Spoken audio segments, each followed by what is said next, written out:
Hi everyone, I hope you're all doing well today. My name is Megan Delap, and for this week's discussion, I chose to talk about Aimee Semple McPherson. Now, McPherson played a major role in the fundamentalist modernist controversy that spanned well throughout the early 1900s. It was responsible for dividing many denominations on whether or not to maintain the fundamentals that were associated with prominent religious ideology or to modernize and accept changes, whether that be scientific changes or just principle changes that were being taught throughout the churches.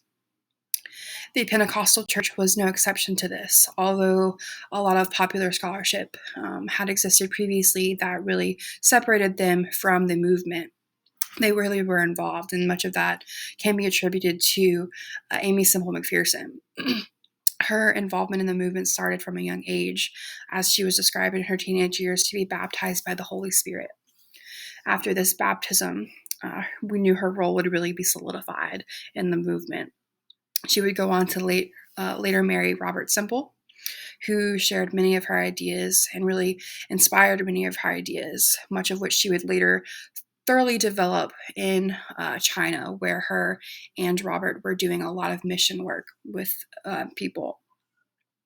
But she did begin to develop a lot of those personal religious ideologies that both supported what she had learned in the Pentecostal church, but really also what challenged it. One of the areas that she was challenging was this gap and this idea of separating the Pentecostal church from many other denominations at the time. This separatist idea is also what sparked a lot of the belief in popular conceptions that the Pentecostals were separate from the fundamentalist and modernist movement throughout the period. However, they were widely involved, mainly because of the work of McPherson. So McPherson did help to kind of disestablish these fixed labels of what it meant to be modernist and what it meant to be a fundamentalist, because she really believed through her work, later becoming the Foursquare Gospel, that religious ideologies can be shared and they can contain both fundamentals from previous beliefs as well as these new modern ideas. They could really be combined, and these ideas were shared throughout several denominations, whether Pentecostal, Baptist, Methodist. But we see in this quote that whereas fundamentalist and modernist discourses espouse scientific frameworks that would distinguish truth from falsehood and dogmatic creeds that would separate believers from heretics, McPherson performed a hopeful narrative framework through which she invited people into her Christian community. I characterize her evangelical preaching as the Foursquare Gospel of Aimee Semple McPherson, McPherson the prophet, evangelist, storyteller, and performer. So much of these discourses were deemed evangelism, which was common at the time for the controversy and the movement.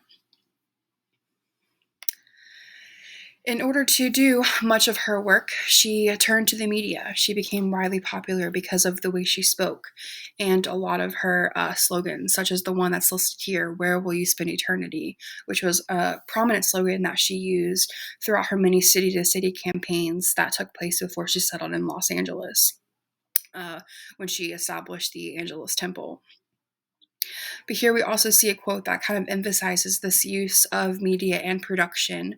When we read that in these entertaining productions, McPherson blended the old time religion with Hollywood pizzazz, using costumes, actors, an orchestra, expensive lighting, and elaborate stage sets to perform her messages. She also embraced the latest technology, building a state of the art radio station, incorporating a film company, and procuring a license for an experimental television station. Now, her use of this was important, but also her actions outside of her preaching as well. There's a famous case of her kidnapping or supposed kidnapping that was later disproven, but just noting how her actions might have led to her being condemned by many of her critics.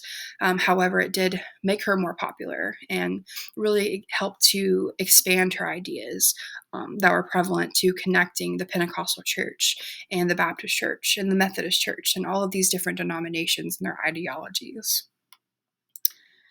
And then just here we see another testament of her success. It's quoted here in a newspaper article that she has become the world's outstanding evangelist because she understands the needs, sorrows, and joys of people everywhere. Because of this versatility of her own life, in which sorrows, bereavement, struggle, personal attack, unremitting toil, loneliness, motherhood, and also the joys of life have all been experienced. She's able to draw confidence from her listeners and anywhere as a magnet draws steel. She puts all her enthusiasm completely into her work. So, again, just noting how this idea of enthusiasm and production really helped to make her popular among many people and really made her more of a popular individual, but she was also very significant and not really just the puppet that she's portrayed to be in a lot of early scholarship that talks about the Pentecostal church and Amy McPherson and the role that she played throughout the fundamentalist modernist controversy. Thank you.